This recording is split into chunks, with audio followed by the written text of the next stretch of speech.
Transportar o presidente dos Estados Unidos de um lugar para um outro é um pesadelo logístico que acontece todo santo dia. O presidente americano é uma das pessoas mais poderosas no mundo e não há momento onde presidentes estão mais expostos do que quando eles estão sob transporte. 2 dos 4 bem-sucedidos assassinatos a presidentes americanos foram quando eles estavam viajando: Garfield e Kennedy. Por esse motivo, o serviço secreto emprega uma enorme quantidade de recursos para garantir que o presidente possa ir de um lugar para algum outro em segurança.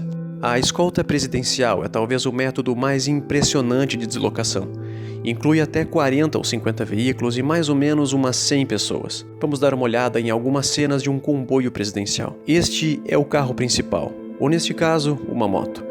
Como o nome sugere, seu trabalho é conduzir todo o grupo, mas não é exatamente o primeiro veículo que podemos enxergar. O que nós não vemos aqui é o carro de reconhecimento que teria chegado por volta de uns 5 minutos antes do carro principal. Quando estão dirigindo em uma highway, eles irão acelerar à frente e fechar todas as saídas.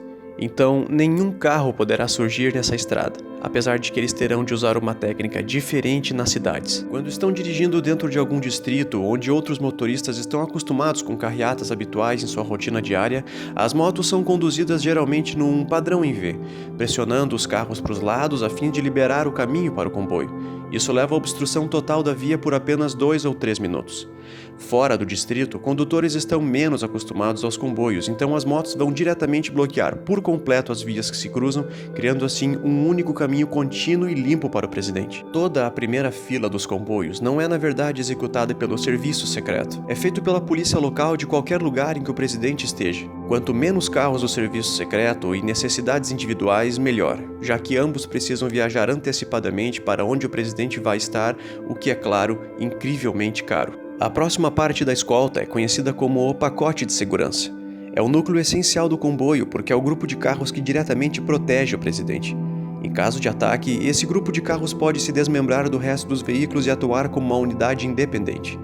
O carro mais importante no pacote de segurança é a limusine presidencial, só que nunca se poderá ter certeza de qual é qual porque há sempre 2 delas. Essas 2 limusines são idênticas, elas têm até a mesma placa. Desse jeito, um agressor não pode, por exemplo, ter um informante que o diga em qual carro o presidente partiu. As limusines por si próprias não são comuns. Elas pesam entre 6,8 e 9 toneladas e são construídas em um chassi de caminhão modificado. O veículo inteiro é à prova de balas, incluindo 5 polegadas de janelas grossas à prova de impacto. A única janela que se pode abrir é a dos motoristas, então assim eles dizem que podem pagar pedágio. O carro inteiro é hermeticamente selado para proteger o presidente de um ataque químico e a bordo há lança-granadas, óculos de visão noturna, lançadores de gás lacrimogênio, espingardas, tanques de oxigênio e 1 litro do tipo sanguíneo do presidente. Este carro, liderando o pacote de segurança, é o carro do Serviço Secreto dos Estados Unidos. Ele lidera com segurança o pacote porque ele se propõe a interceptar algum explosivo ativado remotamente ao decorrer da rota. Estas 2 antenas altas fazem isso mandando uma grande gama de frequências de rádio que poderiam bloquear alguma ativação de bomba por sinal. As 2 cúpulas em cima do carro são mais como se fossem sensores de conflito. São em sua essência radares que podem detectar quando uma bomba, míssil propriamente ou granada antitanque guiada é lançada. Quando se é detectado um lançamento, o carro pode apropriadamente ativar um número de granadas de fumaça que se espalham ao longo do pacote de segurança, o que ajudaria a dispersar a granada ou o míssil. Mas é claro, isso tudo não passa de mera especulação. E este é o carro de controle. Ele carrega a equipe mais essencial, a assessoria militar e o médico. Em eventual ataque, eles são ambos essenciais para o presidente, então eles se separam do pacote de segurança. Estes últimos 2 carros são ambos preenchidos com agentes do serviço secreto. O que está mais perto é chamado de halfback. Ele carrega o detalhe pessoal do serviço secreto. Estes 2 agentes que estão com o presidente ficam com ele todas as horas. Este segundo é o Cat Car, The Counter Assault Team. Você pode sempre identificar estes carros desde que estes sejam os que ficam com a janela traseira aberta. Isso é porque os agentes estão sentados em assentos virados para trás com armas automáticas, prontos para reagir a ameaças. Enquanto é mais difícil de perceber, você pode identificar a equipe de contra-ataque neste carro preto, vestidos com trajes de combate, e o serviço secreto do presidente em detalhe neste carro, de casaco e gravata.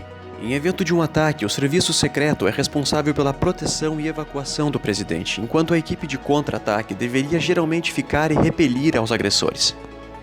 Essas vans, seguindo o pacote de segurança, estão cheias de enviados da imprensa cobrindo o presidente. Este carro é chamado de carro de identificação, ou ID Car. E os agentes do serviço secreto que estão dentro são os únicos que se comunicam com as equipes de vigilância de fora, que praticamente identificam alguma ameaça para o comboio. Este caminhão preto é a unidade de materiais perigosos. Ele possui equipamentos personificados que identificam e respondem a ataques químicos, nucleares ou biológicos à escolta. Continuando à frente, você pode ver mais vans de imprensa. Essas motos estão acelerando ao lado porque agora que a saída que ela estava bloqueando passou, eles estão indo para a frente do comboio a fim de bloquear mais saídas. Este carro é chamado de Roadrunner. Ele possui um número de antenas em cima para atuar como se fosse um centro móvel de comunicação e ele conecta toda a escolta com o mundo afora através de satélite e comunicações de sistemas de internet. Seguindo, esta é a ambulância genérica para o caso de algum ferimento para alguma pessoa na escolta. Assim como os oficiais de polícia na frente da carreata, esta ambulância apenas vem de uma unidade local dos bombeiros de onde quer que o presidente esteja. Este último carro do serviço secreto é o carro de apoio o qual transporta mais agentes e membros essenciais da equipe. Finalmente, estes 3 carros da polícia estão lá para ter a certeza de que agora que as saídas estão abertas novamente, não haverão carros acelerando e entrando no comboio vindos de trás. É importante perceber que esta é apenas a configuração padrão de uma escolta. Ela frequentemente muda com base no ambiente. Quando o presidente Obama visitou o Iraque em 2009, por exemplo, sua escolta se pareceu mais com isso. Veículos militares levaram um comboio de caminhonetes idênticas, uma das quais transportava o presidente. Em cima dos carros havia versões mais poderosas dos sensores anticonflitos que o normal encontrados com mais frequência. Então, escoltas são incrivelmente eficientes. Foi relatado que comboios fizeram uma viagem entre LaGuardia Airport e o Waldorf Astoria Hotel em Manhattan em torno de 8 a 10 minutos. É uma viagem de 16 quilômetros que demora em média de 25 a 30 minutos. Apesar disso tudo, a escolta mais segura é ainda nenhuma, sendo que é a maior exposição do presidente existente de todas. Então o serviço secreto vai praticamente apenas usar das escoltas para o deslocamento acima dos 30 minutos de viagem. Escoltas são também incrivelmente e logisticamente difíceis e caras. Então quando quer que sejam viáveis, o presidente viajará no Marine One. Marine One não é exatamente o nome de um helicóptero específico, é preferível um indicativo, um nome que se dá para algum helicóptero que o presidente esteja a bordo. Os fuzileiros navais operam um total de 35 helicópteros de alguns diferentes tipos, como os Marine Ones, que provavelmente são como os modelos Overkill. Porém, estes helicópteros são frequentemente usados para transportar os vice-presidentes, quando então ficam conhecidos como Marine 2 ou Government's VIPs. Enquanto o Marine One é ocasionalmente utilizado para transportar o presidente de um ponto para o outro, é mais frequente sua missão de trazer o presidente da Casa Branca para a base Andrews Air Force. Os aviões presidenciais ficam localizados na base Andrews Air Force, então essa viagem de 20 km é como o presidente começa e termina alguma rota de longa distância. Bem como a limusine do presidente, o Marine One nunca voa sozinho. Logo após decolar, ele se encontra com 5 outros helicópteros idênticos, os quais se misturam entre suas posições em voo para descartar potenciais ataques. O Air Force One é também não somente uma aeronave particular, mas uma classificação indicativa utilizada para qualquer aeronave em que o presidente estiver a bordo.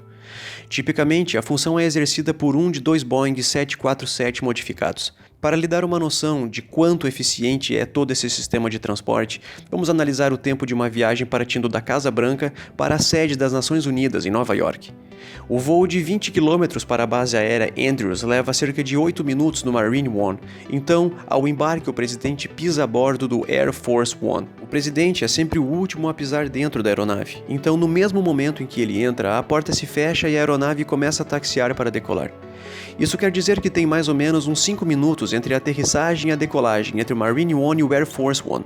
Daí são mais ou menos 30 minutos de voo para o aeroporto John F. Kennedy em Nova York, seguido por mais uns 7 minutos de viagem no Marine One para o Downtown Manhattan Heliport, então os 6 minutos de escolta com comboios direcionando ao FDR Drive para as Nações Unidas. Isso quer dizer que, se tudo correr perfeitamente, incluindo o tempo das transferências, isso vai levar quase 1 hora exatamente para o presidente, desde o momento em que ele pôs os pés para fora da Casa Branca para pisar dentro do prédio das Nações Unidas. E qual o custo dessa hora longa de transporte? Bem, é publicamente informado que o Air Force One custa um valor estimado de $206.337 por hora de voo. Então esta meia hora custa $103.169, mas, é claro, nós precisamos incluir o Marine One. O Marine One por si próprio é bastante barato de operar. Enquanto que nós não sabemos seu exato custo de operação, um dos helicópteros frequentes utilizados como Marine One é o Sikorsky UH-60 Black Hawk, que custa 2.199 por hora de voo. Mas é claro que o Marine One sempre voa em formação com os 5 helicópteros aqueles idênticos. Por helicóptero, 25 minutos de voo custa $530 ou 3.180 no seu total. O custo do comboio para uma curta viagem é bem minúsculo, então vamos deixar de lado por simplicidade. Mas os helicópteros e carros precisam chegar a Nova York, e isso é feito carregando eles todos em um C-5 Galaxy, um avião de carga que custa 100.941 por hora de voo ou 50.471 por meia hora de viagem até Nova York. Todos juntos são 156.820 por toda hora de viagem para Nova York, ou então 2.614 por minuto. E tenha em mente que o presidente precisa da viagem da volta também. Ultimamente, o transporte do presidente custa ao pagador de impostos americano 350 milhões por ano, mais ou menos um quarto dos 1,4 bilhões de despesas anuais da Casa Branca. Isto é certamente um preço estimado, só que muitos poderiam argumentar que ainda se trata de um valor baixo a se pagar para manter a mais poderosa pessoa do mundo segura.